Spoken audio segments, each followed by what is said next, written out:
Frères et sœurs, confions-nous à la Sainte Famille de Nazareth. Je vous salue Marie, pleine de grâce, le Seigneur est avec vous. Vous êtes bénie entre toutes les femmes, et Jésus, le fruit de vos entrailles, est béni. Sainte Marie, Mère de Dieu, priez pour nous pauvres pécheurs, maintenant et à l'heure de notre mort. Amen. Ce dimanche qui suit la fête de la Nativité, l'Église célèbre la Sainte Famille de Nazareth, sanctifiée par la présence de l'enfant Jésus qui grandit en âge et en sagesse devant Dieu et les hommes. La grâce de la joie de Noël se prolonge ainsi dans la célébration de la Sainte Famille de Nazareth. Pour les chrétiens, nos familles sont le premier lieu où la grâce de Dieu se manifeste dans l'éveil à la vie, à la foi et à l'amour qui nous sont donnés dans l'enfant de Bethléem. En lui, nous formons ensemble l'unique famille des enfants de Dieu. Et si la famille tient une place si importante pour l'Église, ainsi que le mariage chrétien, c'est qu'elle est le fondement de la vie en société. Le fondement de la vie en société. Même si tous ne parviennent pas à le comprendre, de la famille dépend le bonheur de chacun de ses membres et la capacité à donner un sens à son existence. Le 5 janvier 1964, le Saint Pape Paul VI à Nazareth déclarait qu'avec l'humble famille de Nazareth, je le cite, « Nous sommes à l'école où l'on commence à comprendre la vie de Jésus, à l'école de l'Évangile. » Dès les origines de l'histoire humaine, au moment de la création, il s'agit d'une histoire d'amour, car Dieu a créé l'homme à son image. Et malgré les défigurations que le péché lui a fait subir, cette image demeure toujours vivante pour le plus grand nombre de nos contemporains. C'est dans la famille, premier lieu où se vit l'amour, qu'on apprend à aimer et que l'on découvre que l'on est aimé. C'est là aussi qu'on apprend à regarder et à écouter, à méditer, voire même à imiter en qui se manifeste le mystère de Dieu. Le oui de Marie et celui de Joseph, qui s'est ajusté à la volonté de Dieu, nous disent combien la vie de famille doit s'ajuster constamment au projet de Dieu pour ceux qui nous sont confiés. Le Christ est venu nous rassembler pour que nous formions la famille des enfants de Dieu. Le Fils de Dieu lui-même a voulu vivre ainsi cet apprentissage au sein de sa famille humaine avec Marie et Joseph. Dieu a voulu ainsi visiter et honorer la famille comme fondement de toute société humaine.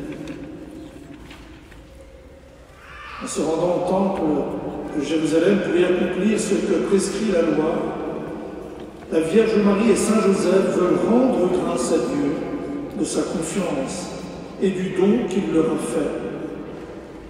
Le don de la vie n'est-il pas le bien le plus précieux? Le vieillard Siméon exulte de joie en accueillant dans ses bras cet enfant, ce fils d'homme qui porte en lui la semence de la vie divine. Grâce à lui, la mort ne sera plus qu'un passage pour la vie éternelle, la vie en plénitude avec Dieu.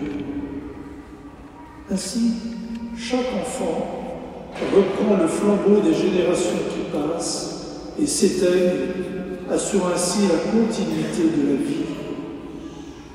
la vie qui est don de Dieu, transmis par nos parents. Avec Marie et Joseph, dont la foi en la bienveillance de Dieu est demeurée inébranlable, nous célébrons la famille comme sanctuaire de la vie. Sanctuaire de la vie qui ne demande qu'à naître, à s'épanouir et à grandir au cœur même de la crise de l'espérance que traverse notre société, marquée par la culture de la mort. Crise de l'espérance qui engendre aussi la crise de la famille et d'autres crises. Les multiples menaces qui pèsent sur la vie de l'enfant à naître, fruit de l'amour d'un homme et d'une femme qui s'aiment, sont la preuve que notre société a perdu le sens du mystère de la personne humaine. Beaucoup ne reconnaissent plus l'enfant comme bénédiction du ciel, un don de Dieu. Frères et sœurs, il est urgent que nous en prenions conscience, que nous reprenions conscience de la grandeur de la vocation de l'homme et de la femme, appelés à collaborer à l'œuvre de Dieu dans la transmission de la vie. Par leur mariage, les époux chrétiens deviennent ainsi disciples de Jésus, en se mettant à l'école de Nazareth pour vivre la famille comme une communion de vie et d'amour où l'on apprend à devenir des artisans de justice et de paix, des lieux où on apprend à devenir responsable de sa propre vie.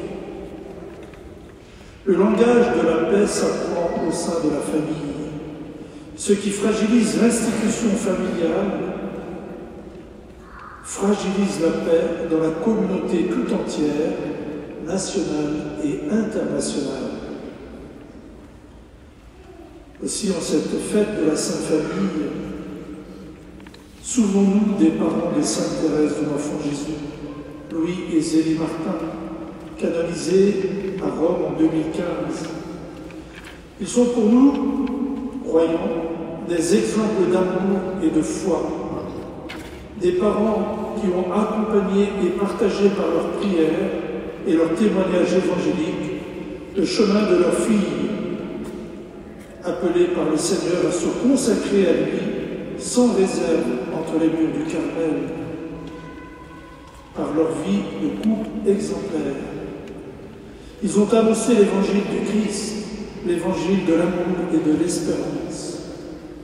Ils ont vécu ardemment leur foi et l'ont transmis dans leur famille et leur entourage. N'ayez pas peur, chers amis, frères et sœurs, n'ayez pas peur dans vos familles d'éveiller à la foi, à la joie de croire, d'espérer et d'aimer, d'éveiller à la vie spirituelle très tôt vos enfants et vos petits-enfants. Les enfants ont besoin des parents et des grands-parents. Aujourd'hui, les parents ont besoin des grands-parents pour découvrir la joie de croire et le bonheur d'aimer à la suite du Christ. Que soit béni en chacune de nos familles, que la bénédiction du Seigneur vienne pour chacune de nos familles. Et par l'intercession des parents de Sainte Thérèse, prions pour celles qui rencontrent des difficultés ou des épreuves dans le travail, dans la maladie, dans la séparation. Prions pour nos familles et pour ceux qui se préparent à leur mariage, ou qui viennent, dans cette année qui s'achève, de célébrer leur mariage, pour fonder la famille. Je conclus avec ces paroles du pape François. Que Noël soit pour tous l'occasion de redécouvrir la famille comme berceau de vie et de foi, lieu d'amour accueillant, de dialogue, de pardon, de solidarité fraternelle et de joie partagée, source de paix pour toute l'humanité.